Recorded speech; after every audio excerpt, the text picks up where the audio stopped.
ತಗೊಂಡು ನಿಮ್ಮ ಹತ್ರ ವಾಪಸ್ ಬರ್ತೀನಿ ನಾನು. ತೈಲ ದರದಲ್ಲಿ ಭಾರಿ ಏರಿಕೆ ಶುರುವಾಯಿತು. ಈಗಾಗಲೇ ಅದನ್ನೇ ಮಾಡ್ತಿದ್ವಿ. ಯುದ್ಧ ಅಲ್ಲಿ ನಡೀತಿದೆ ನಿಜ, ಅದು ಕ್ಯಾಸ್ಕೇಡಿಂಗ್ ಎಫೆಕ್ಟ್ ಜಗತ್ತು ಹೊಡೆಯುತ್ತೆ ಅಂತ ಜಾಗತಿಕ ಮಾರುಕಟ್ಟೆ ಮೇಲೆ ಪರಿಣಾಮ ಬೀರೋಕೆ ಶುರುವಾಯಿತು ಈಗಾಗಲೇ. Breaking news.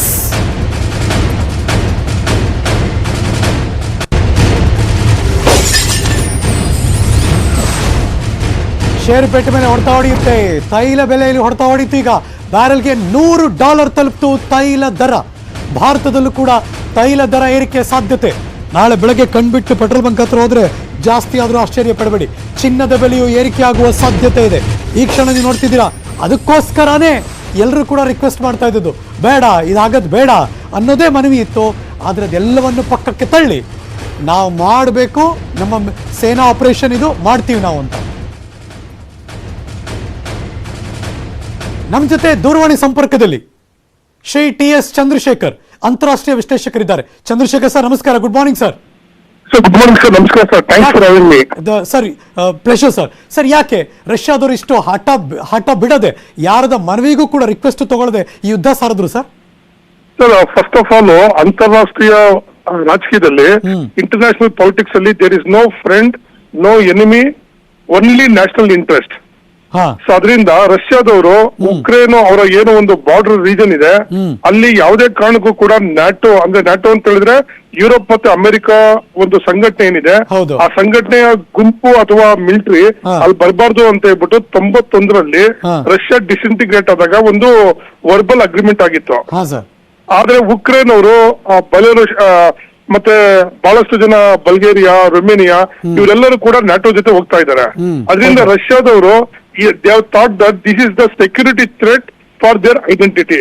ಅದಕ್ಕೋಸ್ಕರ ಮೊನ್ನೆ ರಷ್ಯಾದ ಅಧ್ಯಕ್ಷರು ವ್ಲಾಡಿಮಿರ್ ಪುಟಿನ್ ಅವರು ಜನರನ್ನ ಉದ್ದೇಶಿಸಿ ಮಾತಾಡಿದಾಗ, ನಮ್ಮ ರಾಷ್ಟ್ರೀಯ ಭದ್ರತೆ ಮತ್ತೆ ನಮ್ಮ ರಾಷ್ಟ್ರೀಯ ಹಿತಾಸಕ್ತಿ ಥ್ರೆಟ್ ಅಲ್ಲಿ ಇದೆ, ಅದಕ್ಕೋಸ್ಕರ ನಾವು ಉಳಿಸ್ಬೇಕಂತ ಹೇಳ್ಬಿಟ್ಟು ಡಾನ್ಬಾಸ್ಕ್ ಅಲ್ಲಿ ಏನು 2 DPR ಮತ್ತೆ LPR ಅಂತ 2 ರಾಜ್ಯಗಳನ್ನ ಇಂಡಿಪೆಂಡೆಂಟ್ ರಿಪಬ್ಲಿಕ್ ಅಂತ ಘೋಷಣೆ ಮಾಡಿ ಅವರ ಸೆಕ್ಯೂರಿಟಿ ಕೋಆಪರೇಷನ್ ಮತ್ತೆ ಅವ್ರಿಗೆ ಯಾವುದೇ ರೀತಿಯಾದ ತೊಂದರೆ ಆದ್ರೆ ಅದು ರಷ್ಯಾ ಮೇಲಾಗುವಂತ ಒಂದು ಅಟ್ಯಾಕ್ ಅಂತ ಹೇಳ್ಬಿಟ್ಟು 1,90,000 ಜನ ಆರ್ಮಿ ಜೊತೆನಲ್ಲಿ ಏರ್ ಫೋರ್ಸ್ ಮತ್ತೆ ಮ್ಯಾರಿಟೈಮ್ ಶಿಪ್ಸ್ ಎಲ್ಲವೂ ಕೂಡ ಕಂಪ್ಲೀಟ್ ಆಗಿ ಅವರು force to enter Ukraine. But ಇಲ್ಲಿಗೆ ನಿಂತ್ರೆ ಚೆನ್ನಾಗಿರುತ್ತೆ ಸರ್, ಬಟ್ ಇದು ಇನ್ನೂ ಎಕ್ಸ್ಟೆಂಡ್ ಆದ್ರೆ it will have a very big catastrophic. Sir ಈಗ ಉಕ್ರೇನ್ ಅಧ್ಯಕ್ಷರು ಕೂಡ, ವಾಟ್ ವಿ ಗಾಟ್ ಇನ್ಫಾರ್ಮೇಶನ್, ಅವರು ಕೂಡ ಭಾವನಾತ್ಮಕವಾಗಿ ರಿಕ್ವೆಸ್ಟ್ ಮಾಡ್ಕೊಂಡ್ರು, ಒಂದಷ್ಟು ಟ್ರೈ ಮಾಡಿದ್ರು ಇದನ್ನೆಲ್ಲ ನಿಲ್ಸೋದಕ್ಕೆ, ಬಟ್ ಯಾವುದಕ್ಕೂ ಕನ್ಸಿಡರೇಷನ್ ಲೆವೆಲ್ ಅಲ್ಲಿ ಇರ್ಲೇ ಇಲ್ಲ ಸರ್ ರಷ್ಯಾದವರು. ಸರ್ ನಮ್ಮಿಂದ ಅವರು ನಿನ್ನೆ ರಾತ್ರಿ ಫೋನ್ ಮಾಡ್ತಾ ಇದ್ದಾರೆ ವ್ಲಾಡಿಮಿರ್ ಪುಟಿನ್ ಅವರಿಗೆ, ದಯವಿಟ್ಟು ದೇ ನಾಟ್ ರೆಸ್ಪಾಂಡಿಂಗ್. ಯಾಕೆ ಅಂತ ಹೇಳಿದ್ರೆ ಸರ್ ಉಕ್ರೇನಿನ ಅಧ್ಯಕ್ಷರು ಅಮೆರಿಕದವ್ರು ನಂಗೆ ಹೆಲ್ಪ್ ಮಾಡ್ತಾರೆ, ಇಂಗ್ಲೆಂಡ್ ಅವ್ರು ಹೆಲ್ಪ್ ಮಾಡ್ತಾರೆ, ಅಥವಾ ಫ್ರಾನ್ಸ್, ಜರ್ಮನಿ ಹೆಲ್ಪ್ ಮಾಡ್ತಾರೆ ಅಂತ ಹೇಳ್ಬಿಟ್ಟು ಅವ್ರು ಹೋದ್ರು. ಈಗ ಪ್ರಪಂಚದಲ್ಲಿ ನಾವು ನೋಡಿದಾಗ ಡಿವೈಡ್ ಅಂಡ್ ರೂಲ್, ಮತ್ತೆ ಅವರ ಅಮೆರಿಕ ಹಿತಾಸಕ್ತಿಗೆ ಉಕ್ರೇನ್ ಬೆಳೆಸ್ಕೊಂತಾರೆ, ಉಕ್ರೇನ್ ಹಿತಾಸಕ್ತಿಗೆ ಅಮೆರಿಕ ರೆಸ್ಪಾಂಡ್ ಮಾಡೋದಿಲ್ಲ. ಸೊ ಮತ್ತೆ ಉಕ್ರೇನ್ ಅವರು ರಷ್ಯಾದ ಬಾರ್ಡರ್ ನಲ್ಲಿ ಇರ್ತಕ್ಕಂಥ ಒಂದು ದೇಶ, ಅಮೆರಿಕದ ಬಾರ್ಡರ್ ನಲ್ಲಿ ಇಲ್ಲ. ಸೊ ಅದರಿಂದ Russia is A super power until 1991. So ಈ ಒಂದು ಸೂಪರ್ ಪವರ್ ಅವ್ರ ಹತ್ರ world class I military equipments, defence equipments ಎಲ್ಲವೂ ಇದೆ. ಸೊ ಈಗ ಏನ್ ಮಾಡ್ತಿದ್ದಾರೆ ಅಂತ ಹೇಳಿದ್ರೆ ನ್ಯಾಷನಲ್ ಇಂಟ್ರೆಸ್ಟ್ ಅಂತ ಹೇಳ್ಬಿಟ್ಟು, ಈಗ ನಾವು ಉದಾಹರಣೆಗೆ ಅಫ್ಘಾನಿಸ್ತಾನಲ್ಲಿ ಅಮೆರಿಕದವರು ಮತ್ತೆ ರಷ್ಯಾದವ್ರು ಯಾವ ರೀತಿ ಆ ದೇಶನ ಧ್ವಂಸ ಮಾಡಿದ್ರು, ಇಮಾನ್ ಅಲ್ಲಿ ಸೌದಿ ಅರೇಬಿಯಾ, ಇರಾನ್ ಯಾವ ರೀತಿ ಧ್ವಂಸ ಮಾಡಿದಾರೋ, ಇರಾಕ್ ಅಲ್ಲಿ ಯಾವ ರೀತಿ ಧ್ವಂಸ ಆಗಿದಾರೋ, Ukraine is going to see the same fate. ಮತ್ತೆ ಅಲ್ಲಿ guerrilla war, divide and rule policy of America ಮತ್ತು ಯುರೋಪ್ಗೆ Ukraine become a victim sir. ಅಂದ್ರೆ ಈಗ ಉಕ್ರೇನ್ 1-2 ಪ್ರದೇಶ ಹೊರತುಪಡಿಸಿ ಬೇರೆ ಕಡೆ ಎಲ್ಲ ಎಮರ್ಜೆನ್ಸಿ ಘೋಷಣೆ ಮಾಡಿದ್ರು ಸರ್. ಅವರು ಕೂಡ ವ್ಲಾಡಿಮಿರ್ ಪುಟಿನ್ಗೆ ಪತ್ರ ಬರೆದಿದ್ರಲ್ಲ, ದಯವಿಟ್ಟು ನಮ್ಮನ್ನು ಕಾಪಾಡಿ ಉಕ್ರೇನ್ ಇಂದ ಅಂತ. ಇದು ಈ ಮಟ್ಟಕ್ಕೆ please sir, go ahead sir please. Sorry for interrupting sir. Actually Ukraine ಮುಂಚೆ 91ರ ಮುಂಚೆ ರಷ್ಯಾದ ಒಂದು ಭಾಗ ಆಗಿತ್ತು. ಕರೆಕ್ಟ್. ಉಕ್ರೇನಿನ ಎಲ್ಲಾ ಸೋಲ್ಜರ್ಸ್ ರಷ್ಯಾದ USSR, union of Soviet socialist republic ಜೊತೆಗೆ ಫೈಟ್ ಮಾಡಿದಂತವ್ರು. ಆಯ್ತು. ಸೊ ಅದಕ್ಕೋಸ್ಕರ ಅವ್ರು ಏನ್ ಹೇಳ್ತಾರೆ ಅಂತ ಹೇಳಿದ್ರೆ, ವ್ಲಾಡಿಮಿರ್ ಪುಟಿನ್ ಅವರು ಇವತ್ತು ರಾತ್ರಿ ಅವರ ಅಲ್ಲಿರ್ತಕ್ಕಂಥ ಸೈನಿಕರಿಗೆ ದಯವಿಟ್ಟು ನೀವೆಲ್ಲ ಮನೆಗೆ ಹೋಗಿ ಫೈಟ್ ಮಾಡ್ಬೇಡಿ, ಅಂತ ಹೇಳ್ಬಿಟ್ಟು ಅವರು ಒಂದು ಲಿಸ್ಟ್ ಮಾಡ್ಕೊಂಡಿದ್ದಾರೆ. ಒಂದು ಶಸ್ತ್ರ ತೆಗೀರಿ ಅಂತ ಹೇಳಿದ್ರು, ರಿಕ್ವೆಸ್ಟ್ ಮಾಡಿದ್ರು, ರಿಕ್ವೆಸ್ಟ್ ಮಾಡಿ ಒಂದು ಲಿಸ್ಟ್ ಮಾಡ್ಕೊಂಡಿದ್ದಾರೆ ಸರ್. ಆ ಲಿಸ್ಟ್ ಅಲ್ಲಿ ಈಗೇನು ಉಕ್ರೇನ್ ನ ಪ್ರೆಸಿಡೆಂಟ್ ಇದ್ದಾರೆ, ಅವ್ರದ್ದೆಲ್ಲರದು ಒಂದು ಲಿಸ್ಟ್ ಮಾಡ್ಕೊಂಡು ನಾವು ಅಟ್ಯಾಕ್ ಮಾಡ್ಬಿಟ್ಟು ಇಷ್ಟು ಜನನ್ನ ನಾವು ಅರೆಸ್ಟ್ ಮಾಡ್ತೀವಿ, ಆಮೇಲೆ ಎವ್ರಿಥಿಂಗ್ ವಿಲ್ ಬಿ ಫೈನ್ ಅಂತ ಹೇಳ್ಬಿಟ್ಟು ಹೋಗ್ತಾ ಇದ್ದಾರೆ. So this one will not stop here, but ಇಲ್ಲಿ ಉಕ್ರೇನ್ಗೆ ಸ್ಟಾಪ್ ಆಗ್ಬಿಟ್ರೆ ಚೆನ್ನಾಗಿರುತ್ತೆ. ಬಟ್ ಇದು ಪ್ರಾಕ್ಸಿ ವಾರ್ ಆಗಿ ಮತ್ತೆ ಅಮೆರಿಕದವರು ಮತ್ತೆ ಇಂಗ್ಲೆಂಡ್ ಅವರು ಇಲ್ಲಿ ಇನ್ನೂ ಕೂಡ ಅವರು ಕೂಡ ಕುಮ್ಮ ಕೊಟ್ಕೊಂಡು ಜಾಸ್ತಿ ಆದ್ರೆ this is going to have a very bad effect sir. ಈಗ ಡಾನ್ ಬಾಸ್ ಅಲ್ಲಿ ಎರಡು ರಾಜ್ಯಗಳನ್ನ ಅವರು ಇಂಡಿಪೆಂಡೆಂಟ್ ಮಾಡ್ಬಿಟ್ಟಿದ್ದಾರೆ. ಅಲ್ಲೆಲ್ಲ ರಷ್ಯನ್ಸೇ ಜಾಸ್ತಿ ಇರೋದು. ಸೊ ಇವತ್ತು ಕೊರೋನಾ ಬಂದು ಇಡೀ ಪ್ರಪಂಚ ತತ್ತರಿಸಿರೋ ಸಮಯದಲ್ಲಿ ಶಾಂತಿ, ಪ್ರೀತಿ, ವಿಶ್ವಾಸ ಇದ್ರೆ ಚೆನ್ನಾಗಿರುತ್ತೆ.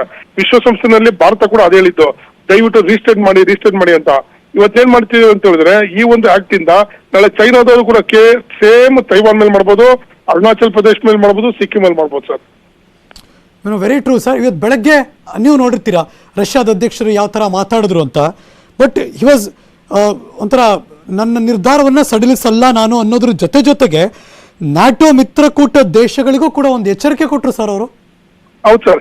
ಈಗ ವ್ಲಾಡಿಮಿರ್ ಪುಟಿನ್ ಅವ್ರು ಏನಿದ್ದಾರೆ, ಅವರು ಲಾಸ್ಟ್ 20 ವರ್ಷದಿಂದ ರಷ್ಯಾದ ಅಧ್ಯಕ್ಷರು. ಕರೆಕ್ಟ್. ಅಮೆರಿಕದ ಅಧ್ಯಕ್ಷರು 4 ವರ್ಷಕ್ಕೆ ಒಂದ್ಸಲ ಚೇಂಜ್ ಆಗ್ತಾರೆ. ಅಗ್ರೀಡ್.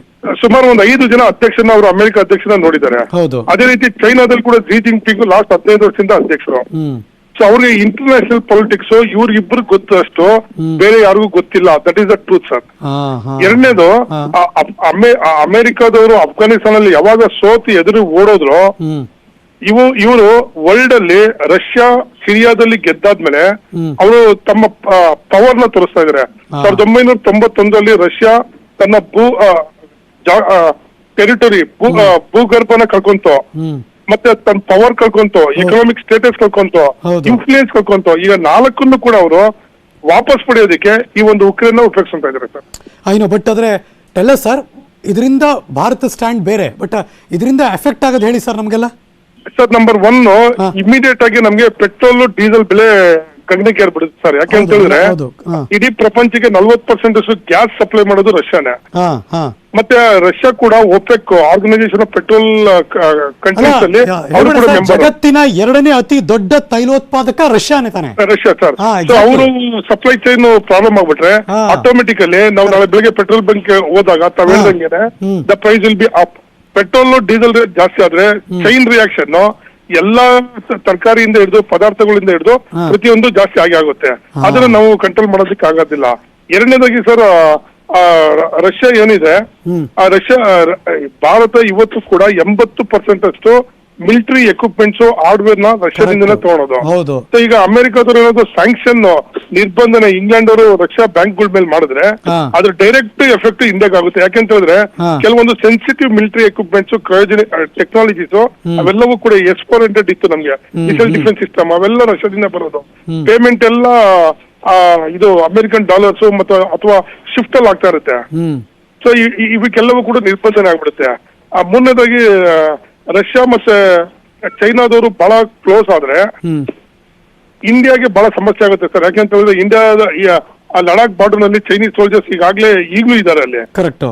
ಸೊ ರಷ್ಯಾ ಚೈನಾ ಇಬ್ರು ಜಾಸ್ತಿ ಕ್ಲೋಸ್ ಆದಷ್ಟು ರಷ್ಯಾದವ್ರು ಅವ್ರ ಕಡೆ ವಾಲ್ದಷ್ಟು ನಮಗ್ ಸಮಸ್ಯೆ ಆಗುತ್ತೆ. ಯಾಕೆಂತ ಹೇಳಿದ್ರೆ 1962 ಚೈನಾದವ್ರು ಇಂಡಿಯಾ ಮೇಲೆ ವಾರ್ ಮಾಡಿದಾಗ ಅಮೆರಿಕ ಮತ್ತೆ ರಷ್ಯಾದವ್ರ ಹತ್ರ ಕ್ಯೂಬಾ ಮಿಸೈಲ್ ಕ್ರೈಸಿಸ್ ಆಗ್ತಿತ್ತು.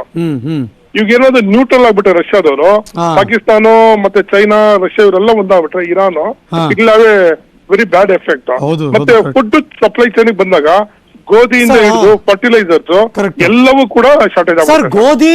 ಗೋಧಿನಲ್ಲಿ ವಾಟ್ ಐ ಹರ್ಡ್, ರಷ್ಯಾ ಮತ್ತು ಉಕ್ರೇನ್ 4ನೇ 1/2 ಭಾಗ ಅವರೇ ಸಪ್ಲೈ ಮಾಡ್ತಾರಲ್ಲ ಸರ್? ಹೌದು ಸರ್, ಅವರೇ ಸಪ್ಲೈ ಮಾಡೋದು. ಸೊ ಫುಡ್ ಸಪ್ಲೈ ಚೈನ್ಗೆಲ್ಲ ಇಟ್ಟಾಗ್ಬಿಡುತ್ತೆ ಸರ್ ಇದರಿಂದ. ಆಮೇಲೆ ಬಹಳಷ್ಟು ಇಂಡಿಯನ್ ಕಂಪನೀಸ್ ರಷ್ಯಾಗೆ ಫಾರ್ಮಾಸ್ಯೂಟಿಕಲ್ ಪ್ರಾಡಕ್ಟ್ಸ್ ಎಲ್ಲ ಕಳಿಸ್ತಾರೆ. ಇದು ಮೆಡಿಸಿನ್ಸ್ ಎಲ್ಲ ಅವೆಲ್ಲ ಕೂಡ ಸ್ಟಾಪ್ ಆಗ್ಬಿಡ್ತವೆ. ಸೊ ಡೈರೆಕ್ಟ್ ಆಗಿ ಈ ಕ್ಷಣಕ್ಕೆ ಅರ್ಥ ಮಾಡ್ಕೋ ಸಿಂಪಲ್ ಆಗಿ ಅಂದ್ರೆ ರಷ್ಯಾ ವಿರುದ್ಧ ಅಮೆರಿಕ ಮತ್ತು ಯುರೋಪ್ ನಿರ್ಬಂಧ ಆ ತರ ಆಗೋಕ್ ಶುರುವಾಗ್ತಾ ಇದೆ ಅಂದಾಗ್ಲಿ ತೈಲ ಪೂರೈಕೆ ಫಸ್ಟ್ ಹೊಡ್ತಾ ಬೀಳುತ್ತೆ ಸರ್. ಮುಲಾಜಿಲ್ಲ ಆಗ್ಲೇ ಬಿದ್ದಿದೆ ಸರ್. ಬೆಳಗ್ಗೆಯಿಂದನೇ ಆಗ್ಲೇ ಅಮೆರಿಕನ್ ಸ್ಟಾಕ್ ಮಾರ್ಕೆಟ್ ಇರ್ಬೋದು ಅಥವಾ ಇಂಡಿಯಾದ stock market already got affected. ಮತ್ತೆ ಈಗ ಸಪ್ಲೈ ಚೈನ್ ಪ್ರಾಬ್ಲಮ್ ಶುರು ಆಗ್ಬಿಟ್ಟಿದೆ ಆಗ್ಲೇ. ಸೊ ಈಗ ಅಂದ್ರೆ ಅದು ಇಲ್ಲಿ ನಿಂತೋಗ್ಬಿಟ್ರೆ ಚೆನ್ನಾಗಿರುತ್ತೆ ಸರ್, ಬಟ್ ಇನ್ನೂ ಎಕ್ಸ್ಟೆಂಡ್ ಆಗ್ಬಿಟ್ರೆ it will have a very bad effect. Sir, ಈಗ ಆಮದು ವೆಚ್ಚಕ್ಕೆ ಏನ್ ಸವಾಲಿದೆ ಸರ್ ಈಗ? ಸರ್ ಯಾವ್ದ್ರಲ್ಲಿ ಸರ್? ಸಾರಿ, ಇನ್ ಜನರಲ್ ಏನೇ ನಾವು ಇಂಪೋರ್ಟ್ ಮಾಡ್ಕೋತೀವಲ್ಲ ಅದ್ರ ಮೇಲೆ ಎಷ್ಟು ವೆಚ್ಚ ಇರುತ್ತಲ್ಲ ಅದ್ರ ಮೇಲೆ ಎಷ್ಟು ಮಟ್ಟಕ್ಕೆ ಜಾಸ್ತಿ ಆಗ್ಬೋದು ಸರ್ ನಮ್ಗೀಗ? ಸರ್ ಈಗ ಫಾರ್ ಎಕ್ಸಾಂಪಲ್ ಈಗ ನಾವು ಇಂಡಿಯಾದಿಂದ ನಾವು ಕಂಪ್ಯೂಟರ್ಸ್ ಹಾರ್ಡ್ವೇರ್ ಇವೆಲ್ಲವೂ ಕೂಡ ಬೇರೆ ದೇಶದಿಂದ ತಗೊಂತೀವಿ. ಈಗ ನಾವೇನಾದ್ರು ತಗೊಬೇಕಾದ್ರೆ ₹100 ಕೊಟ್ಟು ತಗೊಂತಾ ಇರ್ತೀವಿ ಸರ್. $1 ತಗೊಂತಾ ಇರ್ತೀವಿ 76 ರೂಪಾಯಿಗೆ. ಈಗ ಡಾಲರ್ ರೇಟು ಒಂದ್ ಸ್ವಲ್ಪ ಈ ಯುದ್ಧದಿಂದ ಜಾಸ್ತಿ ಆಗ್ಬಿಟ್ರೆ ₹76 ಕೊಡತ್ರ ನಾವು ₹80 ಕೊಡ್ಬೇಕಾಗುತ್ತೆ. ₹4 ಜಾಸ್ತಿ ಆಗ್ಬಿಡುತ್ತೆ. ಕರೆಕ್ಟ್. ನಾವ್ ಇಂಪೋರ್ಟ್ ಮಾಡ್ಕೊಬೇಕಾದ್ರೆ ಹಾರ್ಡ್ವೇರ್ ಇರ್ಬೋದು, ಕಂಪ್ಯೂಟರ್ಸ್ ಇರ್ಬೋದು, ಏನೇ ಕೆಮಿಕಲ್ಸ್ ಇರ್ಬೋದು, ಏನೇ ಇಂಪೋರ್ಟ್ ಮಾಡ್ಕೊಬೇಕಾದ್ರೆ ನಾವು ₹100 ಕೊಡುವಂತದ್ದು ಈಗ ₹105 ಕೊಡಂಗಾಗುತ್ತೆ. ಸೊ ಅದರಿಂದ ಜನಸಾಮಾನ್ಯರ ಮೇಲೆ ಹೊರೆ ಬೀಳುತ್ತೆ. ಇದು ಇಂಟರ್ಲಿಂಕ್ಡ್ ಮತ್ತೆ ಇಂಟರ್ ಕನೆಕ್ಟೆಡ್ ವರ್ಲ್ಡ್ ಸರ್. ಯಾರಿಂದ ಕೂಡ ನಾವು ತಪ್ಪಿಸ್ಕೊಳಕ್ಕಾಗಲ್ಲ ಸರ್. ಒಂದು 5 ದಿನದಿಂದ ನಾನು ಸೆನ್ಸೆಕ್ಸ್ ಮತ್ತು ನಿಫ್ಟಿ ಅಬ್ಸರ್ವ್ ಮಾಡ್ತಿದ್ದೀನಿ ಸರ್. ಮುಲಾಜಿಲ್ದೆ ರಬ ಅಂತ ಕೆಳಗೆ ಬೀಳ್ತದೆ ಸರ್. ಏನಾಗುತ್ತೆ ಸರ್ ಆಗಿದ್ರೆ? Sir world is affected sir. ಇದು ಯಾಕೆ ಅಂತ ಹೇಳಿದ್ರೆ ಈಗ ನಾರ್ಮಲಿ ಅಮೆರಿಕದವರು ರಷ್ಯಾದವರು ಪ್ರಾಕ್ಸಿ ವಾರ್ ಮಾಡ್ತಿದ್ರು. ಡೈರೆಕ್ಟ್ ಆಗಿ ಅವ್ರು ಯುದ್ಧ ಮಾಡ್ತಿರ್ಲಿಲ್ಲ. ಸಿರಿಯಾದಲ್ಲಿ ಹೋಗೋದು, ಸಿರಿಯಾಗೆ ರಷ್ಯಾದವ್ರು ಸಪೋರ್ಟ್ ಮಾಡೋದು, ಅಮೆರಿಕದವ್ರು ಇನ್ನೊಂದು ಬಂಡೆಕೋರಿಗೆ ಸಪೋರ್ಟ್ ಮಾಡ್ತಿದ್ರು. ಬಟ್ ಇಲ್ಲಿ ಇವ್ರು ಡೈರೆಕ್ಟ್ ಆಗಿ ಬೀಳ್ತಾ ಇದಾರೆ.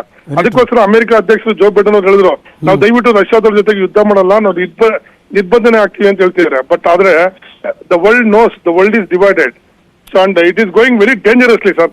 ಹೆದರಿಕೆ ಆಗ್ತಿದೆ ಮುಂದಕ್ಕೆ ಏನಾಗುತ್ತೆ ಅಂತ ಹೇಳ್ಬಿಟ್ಟು. ಯಾಕೆಂತ ಹೇಳಿದ್ರೆ ಇವ್ರು ಕೇವಲ ಬುಲೆಟ್ ಗಳಲ್ಲಿ ಜಗಳ ಆಡಿದ್ರೆ ಓಕೆ, ಬಯಾಲಜಿಕಲ್ ಮತ್ತೆ ಕೆಮಿಕಲ್ಸ್ ನ ಈ ಯುದ್ಧಗಳಲ್ಲಿ ಯೂಸ್ ಮಾಡಿದ್ರೆ, ಈಗ ಚೈನಾದವರು ಕೊರೋನಾ ಟೆಸ್ಟ್ ಮಾಡಕ್ಕೆ ಲ್ಯಾಬ್ ಅಲ್ಲಿ ಯೂಸ್ ಮಾಡ್ದಂಗೆ ನಾವೆಲ್ಲರೂ ಸಫರ್ ಮಾಡ್ಬೇಕಾಗುತ್ತೆ ಸರ್. ಸರ್ ಒಂಚೂರು ಹಂಗೆ ಹೊಳ್ಳಲ್ಲಿ ಸರ್ ನಿಮ್ ಜೊತೆ ಮಾತಾಡ್ತೀನಿ. ಟಿ ಎಸ್ ಚಂದ್ರಶೇಖರ್ ಅವರು, ಅಂತಾರಾಷ್ಟ್ರೀಯ ವಿಶ್ಲೇಷಕರು.